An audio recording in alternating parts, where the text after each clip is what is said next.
All right, last talk of the day, everyone. Thanks, Magno, to be here. We're going to finish this with Kubernetes security, attacking and defending Kubernetes cluster. There you go. You're all set.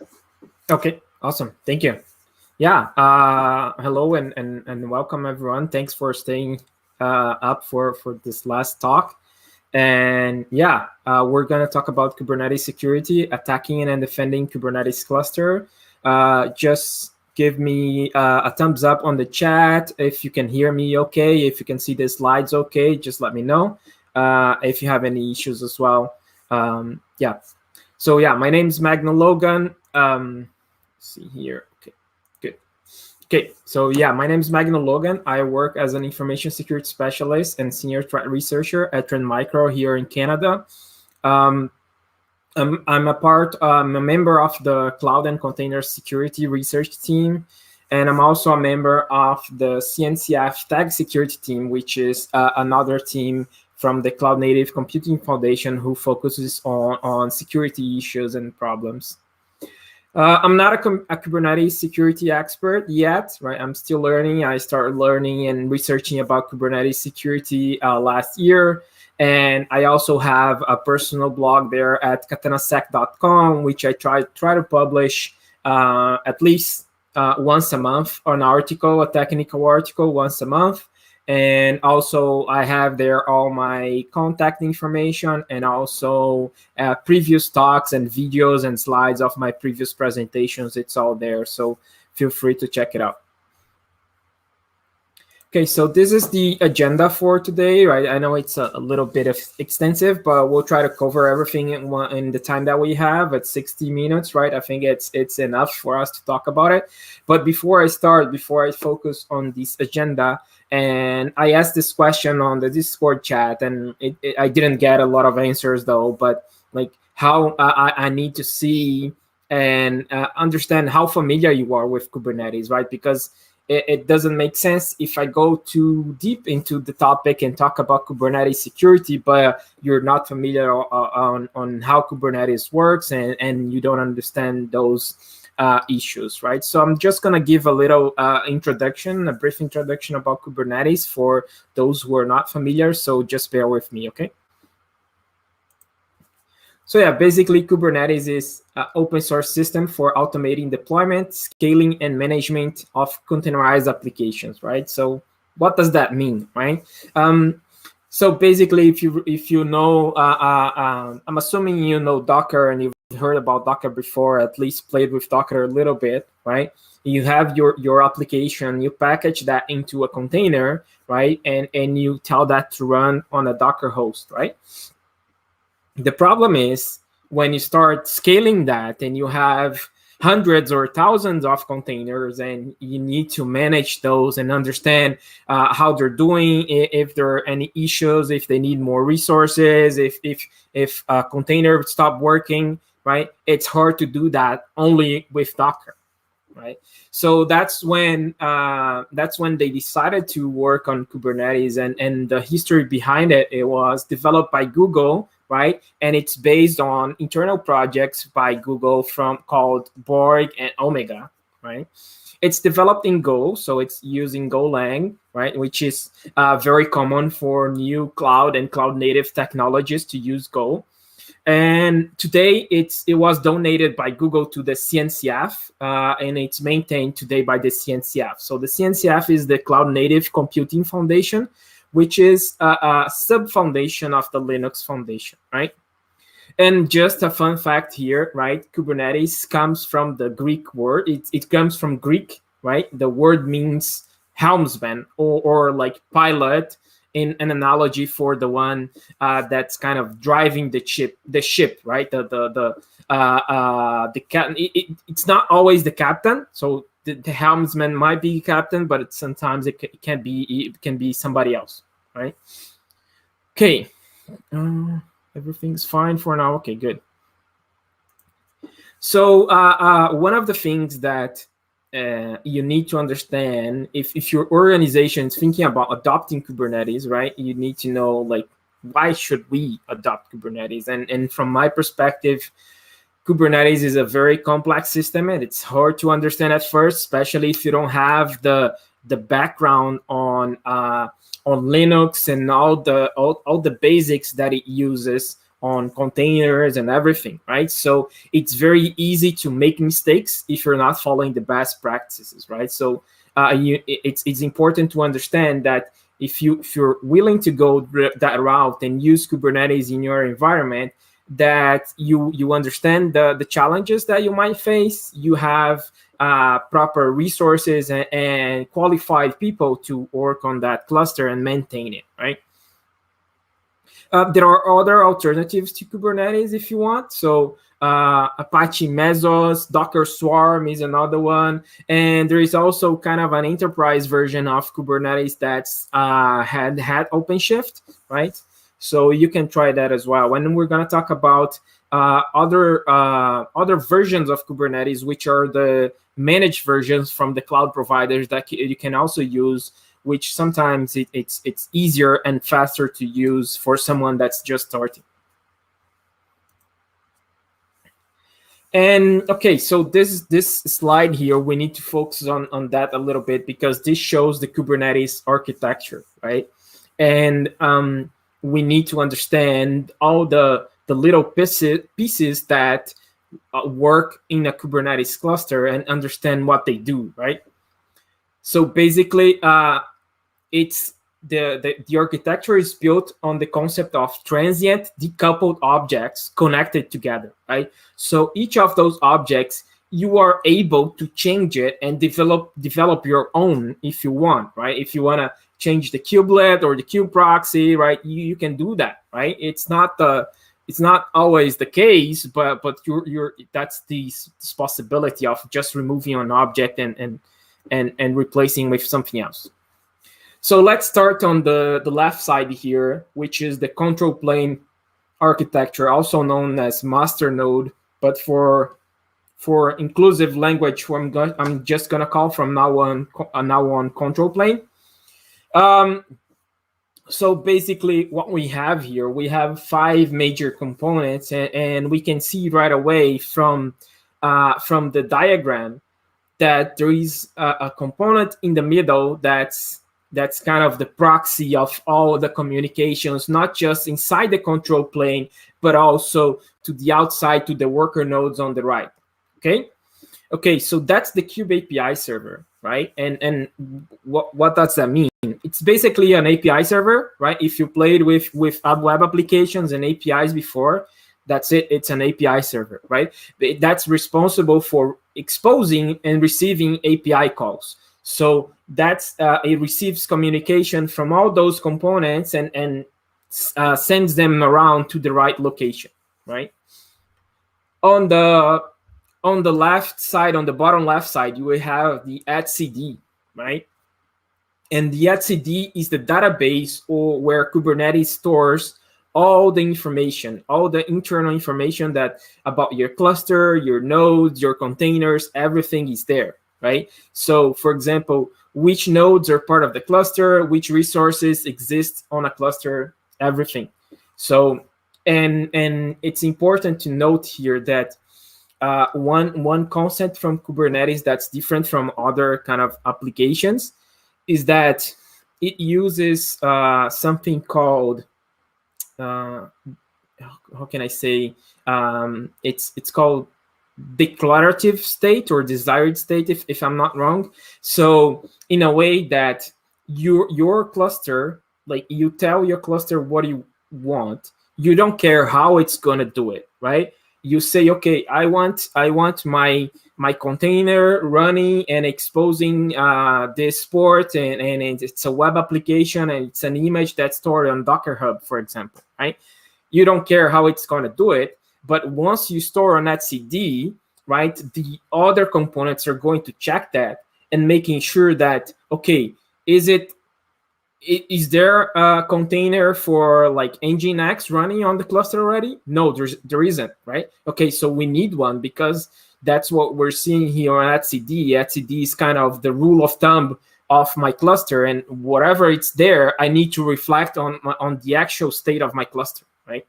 So that's a very important component here, and we'll go back to etcd in the next slides.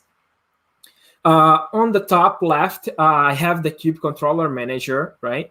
And the Kube Controller Manager is responsible for many different internal tasks of the cluster, like noticing when one node is not responding, right? When making sure that you have the correct number of pods that you need, right? You can have replicas and different number of pods, and I'll get to the terminology and the concept of pods in the next slide. But that's very important. So it's like a controller, and I'm sorry if there is any manager watching, but like a manager, right? So it doesn't do anything. Basically, the controller manager has subcomponents that are really the ones that control the Kubernetes cluster, right? So you have a controller for pods, you have a controller for services, and all that stuff. But basically, it's a big component with smaller components there as well. You also have on the bottom right there, you have the Kube scheduler, which is the one that decides where to execute the pods, right? So once it checks on etcd that there is a pod that needs to run on my cluster, then it's going to look at the available nodes on the right, the worker nodes, which are the ones that run the actual applications of my cluster, and it's going to check which node should I run this pod, right? If node 1 or node 2, they're busy and they have a lot of containers and pods running already, then it's going to try to run that pod on node 3, right? So it checks that. It schedules, actually, it schedules and sends a communication to the kubelet for the kubelet to store the container. But we'll get to that in a second. And on the bottom, on the top right, we have the controller manager, which is the one that interacts with the cloud providers, managing resources such as like load balancer and disk volumes, right? Okay. So we covered the control plane, at least the 5 major components there. And now we're going to talk about the worker nodes. So here in this diagram, I have 3 worker nodes, and each of them, they have a kubelet, a kube proxy, and this kind of computer icon here is basically my container runtime engine, right? So what does it mean? What are those components, right? Basically, the kubelet is responsible for managing the container runtime engine, right? Executing the containers when necessary, and also collecting information from execution information, right? You also have the kube proxy, which manages the communication, the network communication, allowing different containers to talk to each other, right? And also responsible for receiving external requests. And yeah, and at the bottom you have the container runtime, which is actually the engine that executes the containers itself, right? So by default, it was Docker, and I don't know if you heard about the discussion about Docker being deprecated and kind of the internet going crazy about that, which wasn't actually true. Docker wasn't being deprecated. What was being deprecated in Kubernetes was Docker shim, which is basically an extension to support Docker in Kubernetes, because Docker by default, it doesn't follow the OCI, the Open Container Interface, and so it wouldn't be able to run by itself. That's why they created like a shim, that's they call Docker shim, to be able to run Docker as the default runtime engine in Kubernetes, right? But yeah, that Docker is not being deprecated. You can still run, and you'll be able to run your Docker containers on Kubernetes clusters for a long time. But Kubernetes, the runtime engine might change, and it could be the containerd, it can be CRI-O, or any other container runtime engine like Podman or something like that. And as I said, like in Kubernetes, pod is the smallest unit that you can have, the smallest deployment unit that can have, and a pod can have 1 or more containers. So I'm going to show that in the next slide here.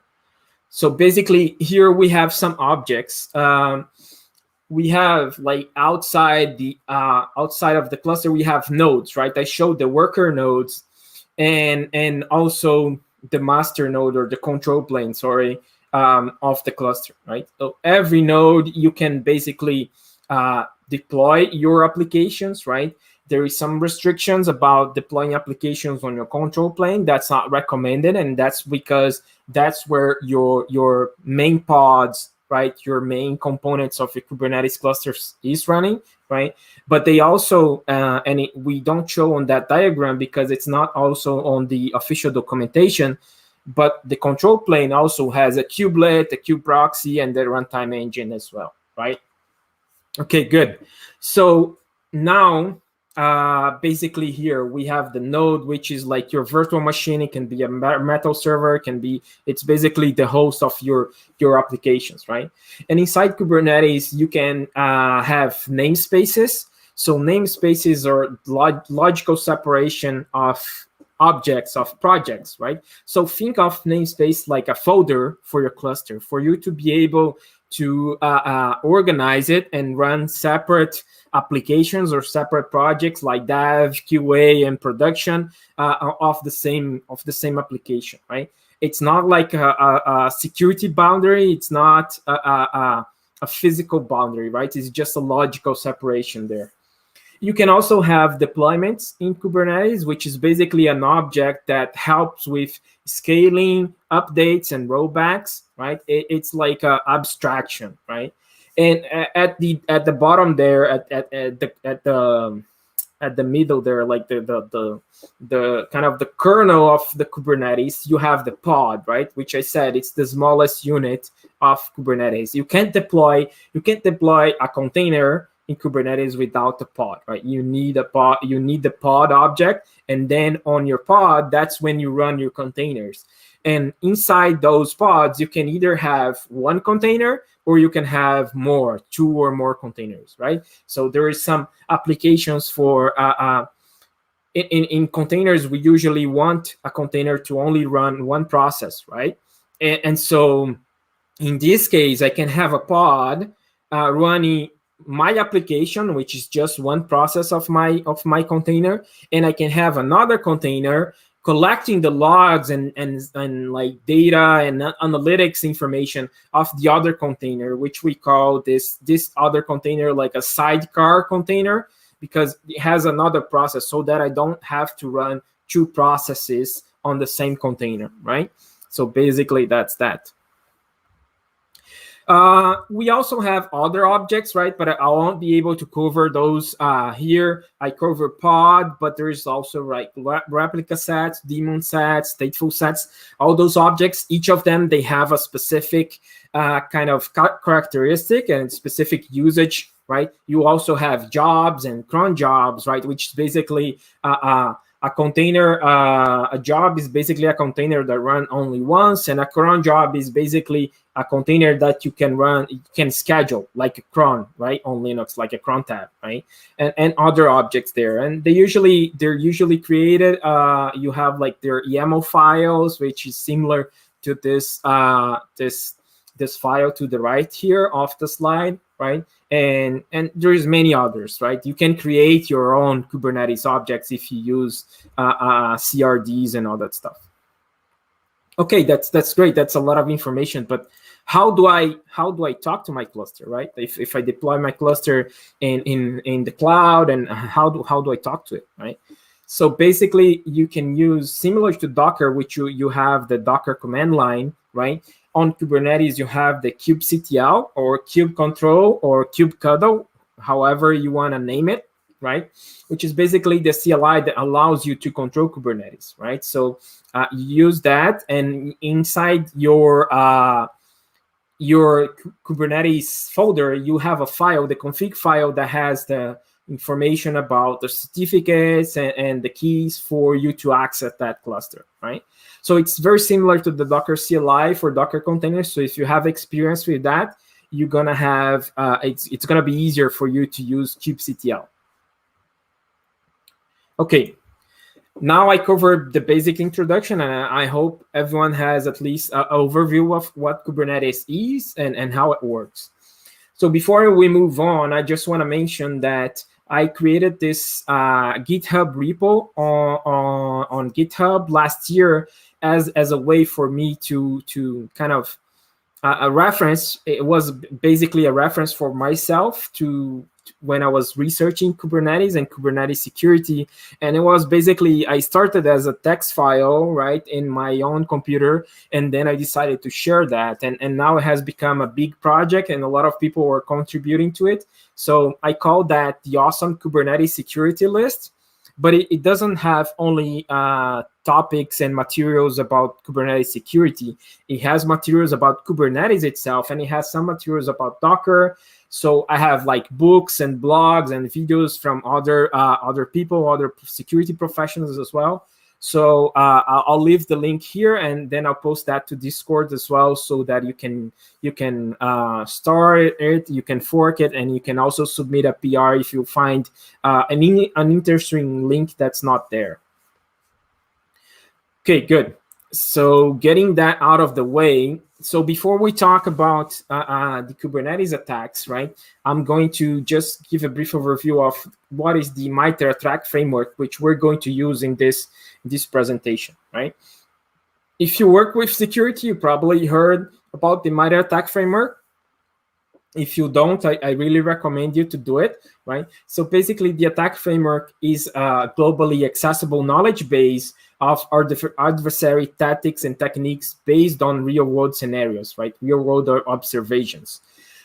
It's used as a basis for development of specific threats, for threat modeling and methodology in different sectors. So sometimes people use the MITRE ATT&CK framework for kind of the defense part. So they understand, okay, who are my threat actors, what techniques they're using, are they targeting my own my industry sector, like financial sector or government, what they're doing, right? So what are their common like MO, right, modus operandi, right? So it's very important, and it's widely used in the community. I really recommend anyone can use it. It's free, and you can also contribute to it. So what happened here is that the MITRE published a blog post last year, December last year, calling for help. It was kind of a blog post asking the community for help to create the MITRE attack for containers, right? You have different attack frameworks. You have the enterprise one, you have the cloud one, you have the Linux and Windows, but we didn't have one for containers, right? And MITRE thought it was appropriate to create one due to the number of attacks and incidents and like specific techniques for container environments, right? So that was really interesting. We reached out to them since last year, and we decided to collaborate because we work on cloud and container security stuff on a daily basis. We had a lot of data and information and blog posts that we could share to help with that work. But before MITRE posted that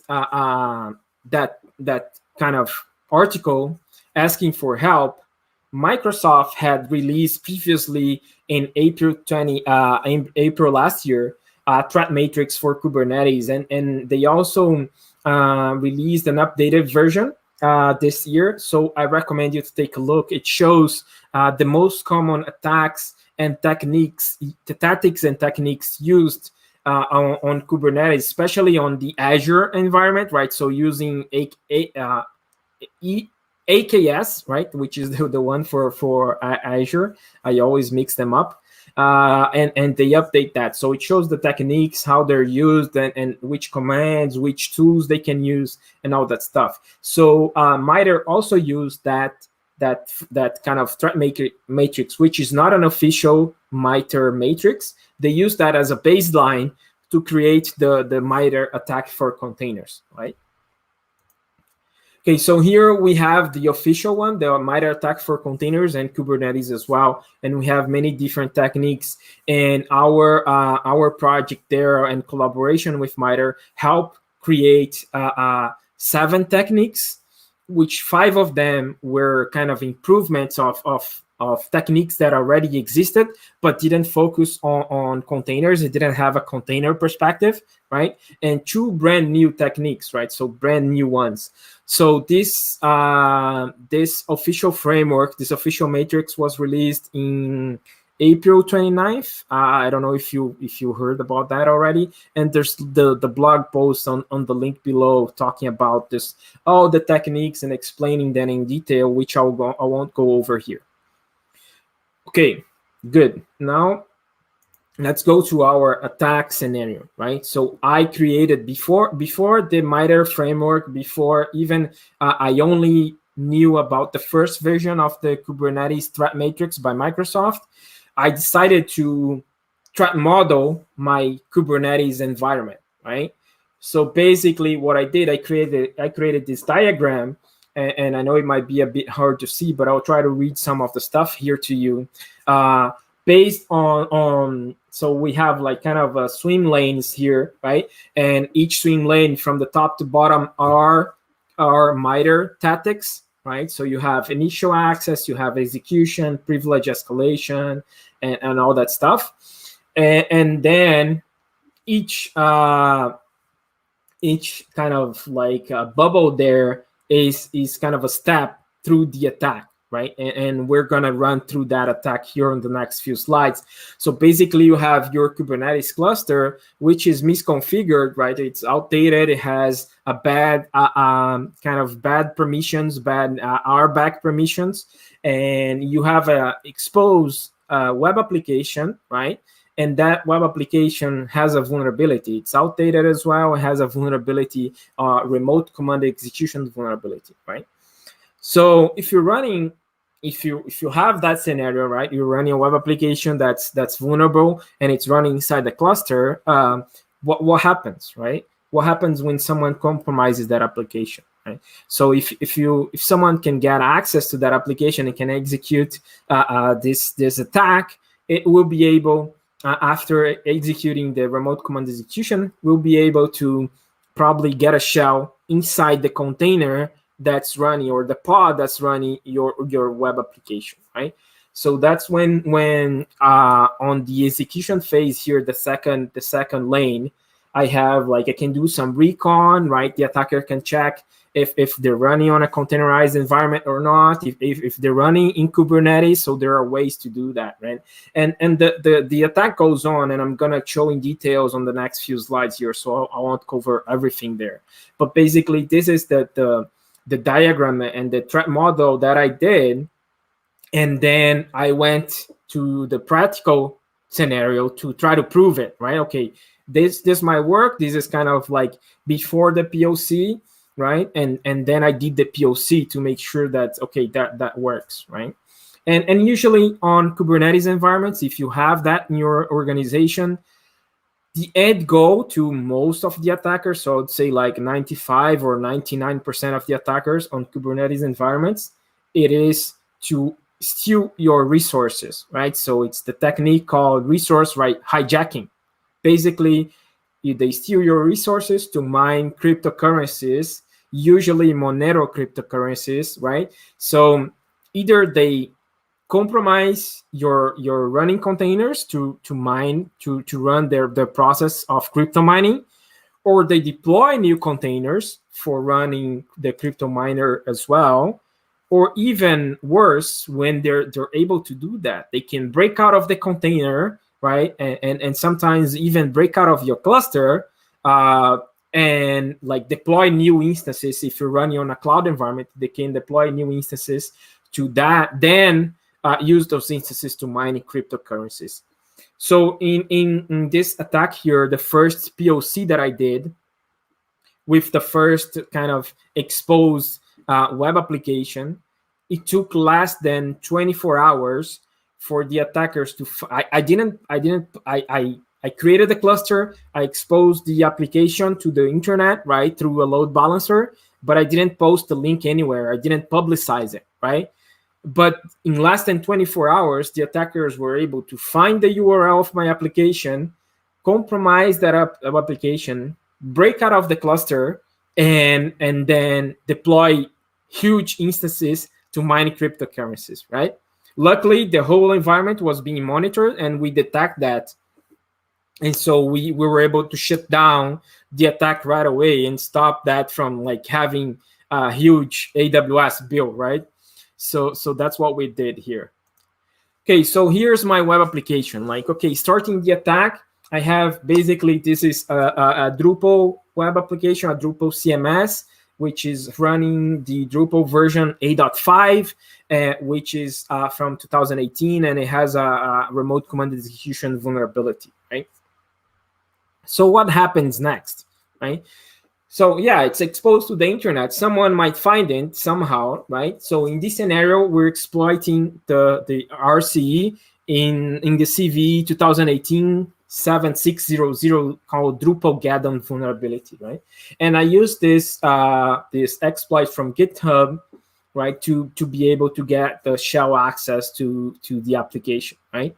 There are other ways that you can attack a Kubernetes cluster as well. One of those are through exposed dashboard. So Kubernetes used to have a dashboard that was installed by default and set up by default that didn't have proper authentication. Now that's disabled. You need to enable the dashboard on your own on the newest versions, right? And you can also exploit that through the Kube API Server, right? So if your API server, which, as I said, it's basically an API server, it's a web application there, right? If that exposed to the internet and it's not properly secure and properly configured, right, then the attacker might be able to even like deploy pods and change information, read secrets, and all that stuff.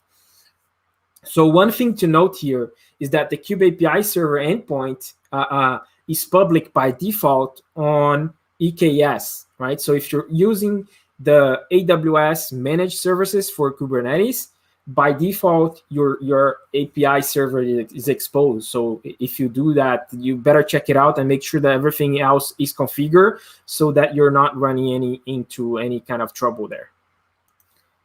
So yeah, how do I check that, right? How do I know that in the specific URL or the specific IP is running a Kubernetes cluster, right?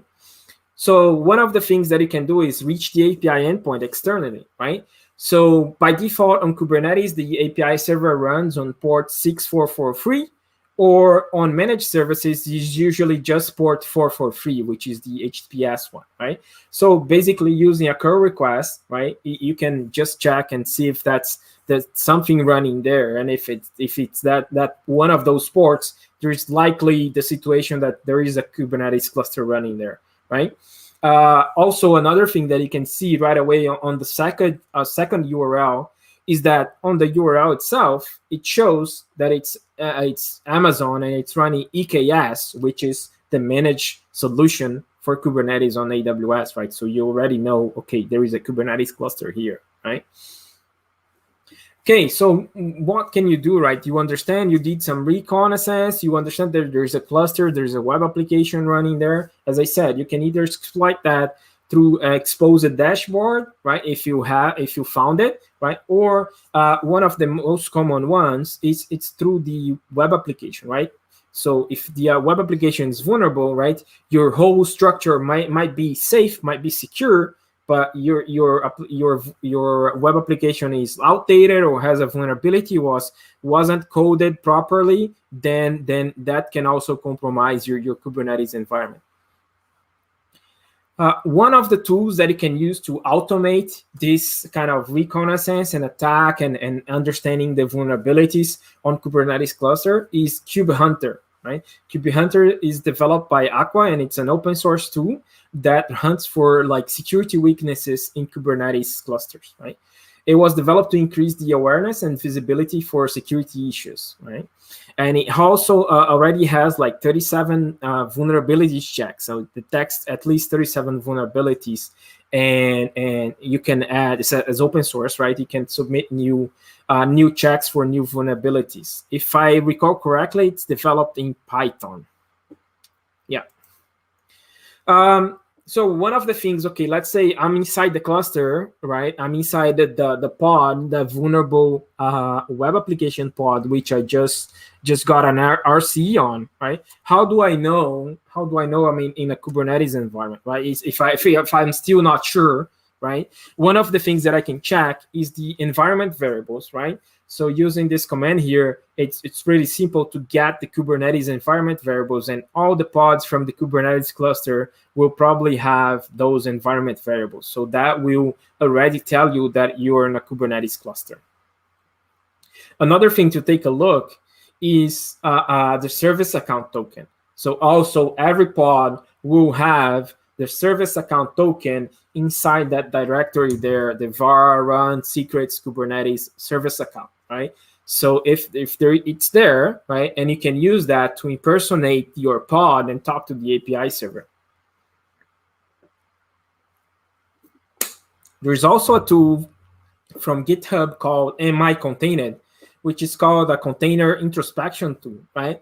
It's not just for Kubernetes, it works for Docker as well. And it helps you find out what container runtime is being used, as well as other features available, like what capabilities, what if AppArmor is enabled, if FC Linux is enabled. So it checks all that, right? So it's easier for you to understand, okay, how secure or how insecure is this environment. And okay, like I got a shell inside a pod, right? But what can I do now, right? And everything is going to depend on which kind of access and information and permissions you have from that pod and from that service account that you get from that pod, right? So in this scenario here, we had a misconfigured cluster, as I said, and the pod was running with too much permissions, right? And we was running the service account that was running the pod had too much permissions, and was okay. You're able to use that service account to deploy new pods, right? And so one of the ways to break out of your pod and your container here is and kind of like escalate privileges, right? Is doing the container escape and deploying a privileged pod in your cluster as well, which maps to your like the host of your worker node, right? So in this scenario, I use basically this command from Duffy Cooley, which is now working at Isovalent, right? Working with eBPF and all that stuff. And he posted that in 2019 and still works today on most of the environments that are not protected and don't have any kind of pod security policy enabled. So here, right, the kubectl run, like, okay, I downloaded kubectl to my pod and then I ran this command, right? So the kubectl run gets a pod with a container, right? But the overrides arguments like make it different, right? And so on the right side of the slide here, I basically have the same command that he has on his tweet, but broke it down in a easier format for us to see, right? So this overloads the spec with a partial set of values parsed from this JSON, right? And we can see that this is a JSON file here. So we see that the host PID equals true here on the top, right? And this breaks the most fundamental isolation of containers, right? Letting us see all the processes as if we were on the host, right? And then the spec here, I start running a container, right? So you use inside this container, I'm using Alpine, right? Which is a very common, a very small Linux container. But then, oops, sorry, my bad. So here, on this, I'm executing this command, right? Ncenter, right? And this command is to switch to a different mount namespace, right? And basically, so I think I just have a little bit of time, and I want to talk about the defenses. But basically, here I'm able to deploy this container. Now I have access to my worker node, whatever worker node that the pod is running in, right? So I kind of broke out of the cluster already, and then I can be probably compromise the control plane, right? And also maybe even before that, inside the pod itself, right? It's possible to make requests to the instance metadata API, right? If you heard about that, the cloud instance metadata, where you can get sensitive information and sometimes even like access keys and private and API keys from AWS, Google, or Azure, right? You can get that information from the pod already, just making a curl request to that proper IP or URL, right? So here, like this privileged security context, right? It's very important, right? So you need to understand that you shouldn't allow any kind of service accounts or pods or anyone to be able to deploy a pod in your cluster, right? So you need to talk about that. So here we're going to focus now on the defense part. Okay, how can I protect my cluster from attackers, right? Isn't Kubernetes secure by default? And where do I start? I know I only have kind of a few minutes, but bear with me here. Okay, so basically one of the things, as I mentioned, right, that you need to worry about is your Kube API server, right? If your Kube API server is exposed, someone can make just a simple curl request to it on the proper location, the proper IP, and proper port, and it might get an information like that, even if it's like a 403, right, forbidden, right? I know that from the format of this response, I already know that there is a Kubernetes cluster running there, right? So make sure that if you don't need to expose your API server, don't do it, right? If you're having any issues or your applications are not working, make sure that your Kubernetes is only internally accessed or through a VPN or something like that, because attackers are kind of scanning the internet, right? You will have multiple tools like Shodan, Census, and Binary Edge, and also the attackers are doing their own tools, they're using their own scanners, and they're looking for that. They're looking for exposed Kubernetes clusters on the internet, right? And especially the API server. Another thing that you need to worry about, and I think it's important if you're starting with Kubernetes and you want to follow the best practice, the security best practice, is taking a look at the CIS benchmark. So there is a CIS benchmark for Kubernetes already, and it's like a prescriptive guidance for establishing secure configuration posture for your Kubernetes cluster, right? It has over 120 checks for your cluster, right? So you can check if your cluster is secure, and you can.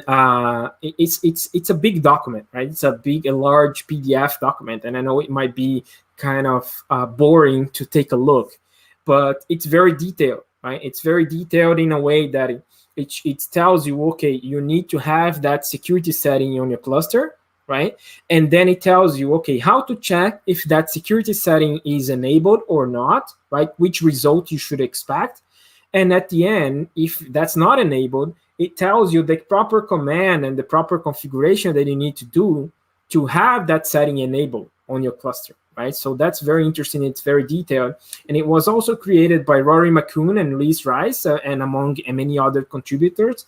So those are security professionals and cloud native and in Kubernetes security that have a lot of knowledge and experience in that world. So that's really recommended to take a look.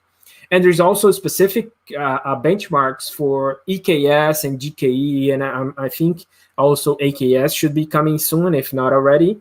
So yeah, if you're using the managed services from the cloud providers, you can also use that.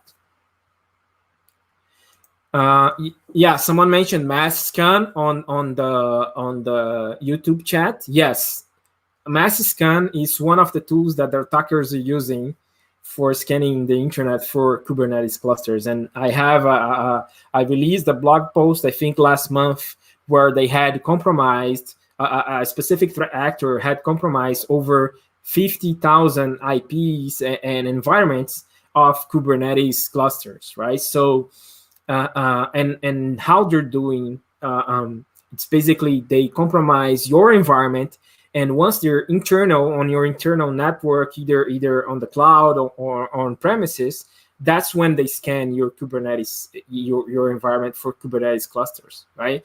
So it's like, okay, yeah, you're not exposing the API server anymore, and you're safe. No, you're not safe if you only do that, right? So they're using a kind of old technique that's a kube exploit, but still, it still works, right? It still works, and it still works for them, and they were able to compromise a lot of clusters like that. Okay, so yeah, moving on. Before we finish here, and then I can talk about other topics on Discord. You also have kube-bench. So kube-bench is another open source tool from Aqua as well. And instead of reading through the documentation of the CIS benchmark, if you don't have time or you don't want to read that, you can just run kube-bench against your cluster, and it's going to check if your Kubernetes is deployed following the CIS best practices, right? It validates your cluster against the CIS Kubernetes benchmark, and it's developed in Golang, right? So that's really interesting. Here's just actually a screenshot of the results of running that kube-bench on my own cluster from this example here. So it was a vulnerable cluster, and it had a lot of bad configurations, right? So we can see from here that it failed a lot of the Kubernetes benchmark checks. Okay, what else can you do on to protect your Kubernetes environment in your containers, right? So one of the main things that I think it's really important is understanding that it always starts from the image that you're running on your Kubernetes cluster, right? If the image is compromised already, then you're gonna have issues, right? It's all about supply chain attacks now, and so you need to understand that before you put the image on your cluster, you need to make sure that it doesn't have any vulnerabilities or malware or any kind of misconfigurations already that might compromise your environment. Right? So here I have a list of tools. Some of them are open source or kind of free that you can use to run and scan your images for any kind of vulnerabilities, right? So you even have a command now from Docker, which is Docker scan, which basically uses sneak to check your image for vulnerabilities, right? And I'm not going to go into that in this. It's not the kind of the goal of this presentation, but if you need more information about those tools, just let me know. Okay, now I scan my image and it looks good, right? And okay, now I put the image in my cluster and it's running, right? But now how do I know if my image gets compromised? For example, in the example that we showed here with the Drupal web application was compromised, right? How would I know? Do I have enough information? Do I have proper logs? Do I have like a runtime protection for Kubernetes? Yes, we do, right? And so Falco, which is also a CNCF project, right? It's kind of the cloud native runtime protection. It's very used as kind of IDS for Kubernetes clusters, right? And the way that Falco runs, it parses the Linux kernel syscalls at runtime. So that's very interesting. One of the developers of Falco was also the developers for Wireshark, if you know him, Loris DiGianni, right? Which Wireshark was previously called Ethereal, right? So he developed that way into tap into syscalls, and the technology that Falco uses is called eBPF, Enhanced Berkeley Packet Filter, right? And it uses that to detect any kind of unexpected behavior in a cluster, right? So it basically has a rule engine, right? So it's a rule-based engine where you can create rules using YAML to detect any kind of suspicious vulnerability, right? So if there is kind of a shell was executed or a port was open or something like that, someone touched on a specific file that's sensitive, it can generate alerts based on the threats detected, right? So it's very interesting to take a look. It's free and it's open source, and anyone can just install and run it, right? Okay, good. Now we protected the runtime. But what else? Is there any other kind of security setting that I need to know about? Yes, there is, right? There are actually. One of the things is, and we talk about that on when talking about container security, right? We need to limit the resources of your containers, right? Because if your container is not limited, it's going to request resources if it needs more, right? So like CPU and memory, if you don't have like a threshold or a limit for those, it's going to just keep requesting more resources, and it might even cause you like a denial of service attack, right? So it's important to have that set up on your cluster as well. There is a specific object in Kubernetes called resource quota, where you can apply how much memory and how much CPU you want to give to your containers, and apply that on your cluster level. So that makes things easier, right? Another thing that you need to worry about is it's something called security context. So security context allows you to define like privilege and access control permissions for a pod or a container, right? So some of them that I show here, those are just some examples. There's more kind of features and settings that you can apply, but some of those are kind of the main ones that you need to worry about. So allow privilege escalation, right? What does it mean? This controls whether a process can gain more privileges than its parent process, right? So you don't want that. You don't want to allow privilege escalation. So this should be set to false on your security context. Read-only root file system, right? What does that mean? Defines whether the container has read-only root file system or not, right? So you want that set to true, right? Because the default setting is false, but we recommend setting that to true, because you don't want your container, your root file system of your container being writable, right? And also run as non-root, right? So this setting indicates if the container must run as a non-root user, right? And should be set to true. So I don't want my container running as root, and that's one of the main issues of running containers, right? Is running that as root. Other things that you can do to your pods and your containers as well is using the Linux kernel security features. So the three main ones here that you can enable and set up on your pods is seccomp, AppyArmor, and SE Linux. And I know that I'm almost out of time here, so I'm just gonna I'm not gonna talk about that because I don't have I won't go deep into that, so that's not the topic of this presentation. Okay, so I talked about image, right? Talking about controlling the image and protecting and scanning the image in the beginning of before deploying to the cluster, and we talk about the runtime, right? When the container is running already, right? But what about the middle, right? What about in between the container being deployed to the cluster, right? So that's something that we call admission controllers. So one of those admission controllers is called pod security policy, right? But luckily, pod security policy is being deprecated, right? It still is a way for you to apply those security context settings that I showed before in kind of a cluster level, right? But it never went GA, and it was kind of hard to set up. And now they're working on a new version, a replacement for pod security policy that they're just calling pod security.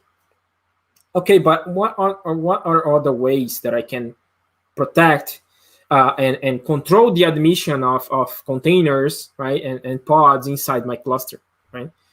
So there are some alternatives that you can use. And before this new version of pod security is implemented and released, right, you have at least two main tools to do that. One of the tools is OPA Gatekeeper, which you can use their own language, their Rego language, to define policies as code to tell, okay, is this container running as root? Okay, if it's running as root, then don't allow it to don't admit that container into my cluster, right? So that's what the admission controller does, right? And you have the gatekeeper, OPA Gatekeeper here, because Gatekeeper is the implementation of OPA for Kubernetes. And you also have Kyverno or Kyverno, which is basically, it's also a Greek word that means govern, right? It brings like governance and policy for your cluster, and it doesn't require a new language like OPA for like Rego. It only uses YAML files and YAML policies to see and check what's going to inside your cluster in your container. So those are the main ones that you should take a look. How am I doing on time here? Sorry, let me see. Patrick, can you let me know? Now let's see the chat. Am I good? Can I keep going, or how we're on time? Okay. Okay, let's keep going. So here you have, please let me know on. Yeah, I can definitely share the slides there, Mike. No problem. And yeah, I gave this presentation before in other conferences as well. If you want to take a look, no problem. But yeah, this is, I think, the largest version that I did with 60 minutes. Usually it's 30 minutes, right? So what is RBAC? And I'll try to cover that briefly before Patrick kicks me out here. But basically, RBAC it's called role-based access control, right? And if you use web applications, you understand what role-based access control means, right? Because it's basically you have a role and then you have a set of users that you give that role, and that role gives the users a set of permissions, right? So basically that's what Kubernetes uses as well. It's role-based access control. So it allows you to configure who can access what in your cluster, right? And now on the latest versions, it's enabled by default. You can check that on checking your configurations on your Kube API server. And what RBAC does, it has 4 different objects, right? So I'm going to show here in this next slide that you have an object called role binding and role, right? So role, it's an object that basically contains rules that represent a set of permissions within a namespace. That's why it's a namespace level. As we said in the beginning, namespaces are kind of logical separations of applications and stuff that I want to separate on my cluster, right? So think that as folders, right? And you have role binding, right? And the role binding is basically this object that simply grants the permissions from the role to one or more users, right? And you need to understand here that users can be service accounts, it can be other stuff, because Kubernetes doesn't have users, right? You need to manage that some other way. But you also have cluster role and cluster role binding, which are basically the same thing, but now the permissions are on the cluster level, right? So it's not restricted to a specific namespace, but more like on a cluster level, and those kind of permissions apply. Whatever you give to those users, if you're using cluster role and cluster role binding, it's given to the whole cluster.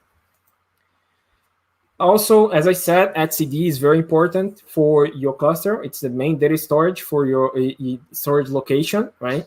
All the cluster objects are saved here, right? And as we saw in Shodan earlier this year, there are over 2,600 exposed etcd on Shodan itself, right? Maybe if you look at others like Census and Binary Edge, there might be more. So one of the things that you need to worry about etcd is, okay, the encryption in transit is done by default, right? But etcd is not, the encryption at rest is not done by default. So what happens is all the objects that are stored on that database for your Kubernetes cluster and configuration, they're plain text, right?